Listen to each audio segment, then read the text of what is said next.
ভাবতে ভাবতে বাপা পিঠার উপকরণে রাখছি দেশি চাল, খেজুর গুড়, নারিকেল। চালটাকে গুঁড়ো করে এবার এর ভিতরে দিলাম লবণ 1 টেবিল চামচ, চিনি এবং আরেকটু দেব আদা বাটা। আদা বাটা দিলে পিঠা খেলে পেটে কোনো সমস্যা হয় না। আসসালামু আলাইকুম প্রিয় মুমিন মুসলমান, আমার ছোট বড় ভাই বোনেরা, সবগুলো উপকরণ একসাথে মিশিয়ে নিয়েছি।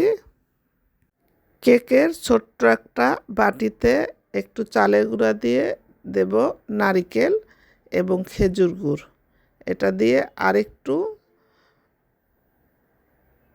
দেব গুঁড়া, তারপর আবার একবার নারিকেল এবং খেজুর গুড় দিয়ে একটু ভালো করে চেপে হাঁড়িতে বসিয়ে দেব। আমি পানি গরম দিয়ে হাঁড়িটা বসিয়েছি আরও 10 মিনিট আগে। এভাবে চেপে নেবেন। হাঁড়ির উপর একটা সাদা কাপড় বিছিয়ে তার উপর বাটিটা উল্টো করে দিয়ে ঢাকনা দিয়ে 4 থেকে 5 মিনিটের মধ্যে হয়ে গেল আমার ভাপা পিঠা তৈরি।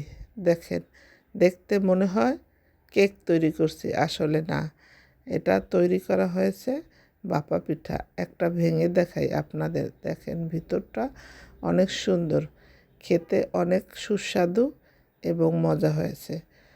সবাই ভালো থাকবেন।